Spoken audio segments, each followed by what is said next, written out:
Warm welcome, Markus Termin, Astrologisches Stundenbuch, Astrological Book of the Hours. It's the 30th of November 2023. The moon is still in the sign of Cancer.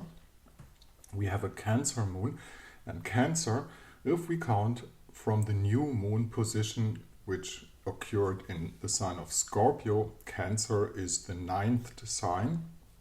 So it's not only the Sun being in Sagittarius, Mercury being in Sagittarius, and Mars being in Sagittarius, but also the Moon in Cancer, as it is in the 9th section, gets a flavor of Sagittarius too. So it's all about going out there and having plans.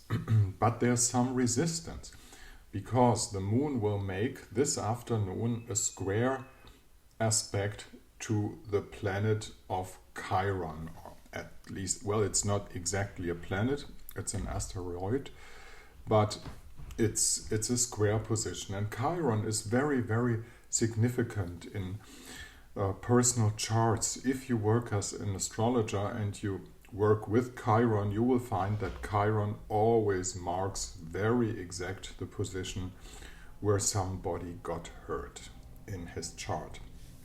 And this aspect, the moon squaring Chiron, means that our feelings might get hurt by harsh actions at the same time. Chiron is a healer, but he's a herder at the same time.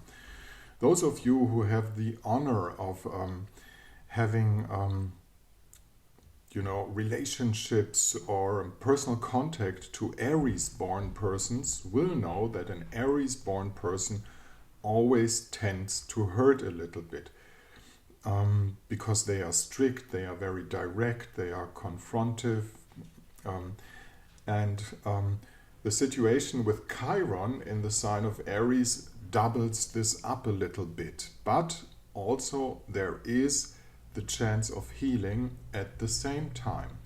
The other aspect that occurs to me interesting today, because today actually is not too much a day of things happening. This will come up tomorrow. We talk about that tomorrow.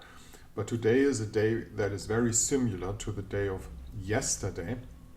But there is a fact which might be interesting.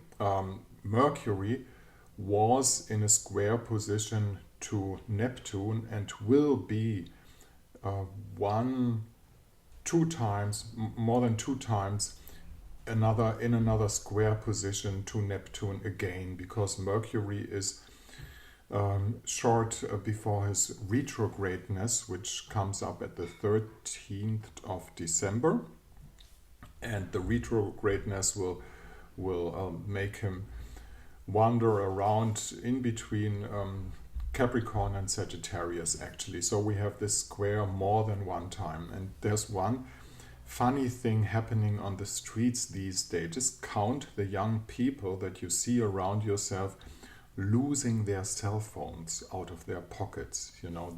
The cell phone is, of course, Neptune Mercury. It's a symbol for Neptune Mercury, because Neptune is anything that has to do with World Wide Web and blah blah blah things, and Mercury, of course, is communication, technique, going out there. But this square happens to lead especially young people. They have it in their side pockets, they have it in their jackets, and cluck cluck cluck, you hear that all around the corner. I saw that yesterday for 3 times. Just watch it. We'll see that often throughout the next weeks. Okay, this is a funny detail. Take care today. Don't let your feelings get hurt, because a moon in Cancer is deep feelings, and the square to Chiron. Squares are not that bad. They open up a theme. They open up something that we can say, if we confront us to that, we can say, okay, there's a job to do. We have a square. We need to put creativity in there, and we are going to solve it. That's the problem with squares. Okay.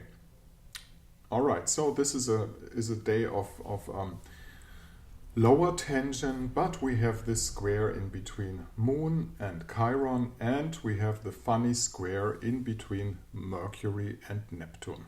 Sometimes it's not that funny, you know, losing keys and things like that. But anyhow, thank you very much for listening.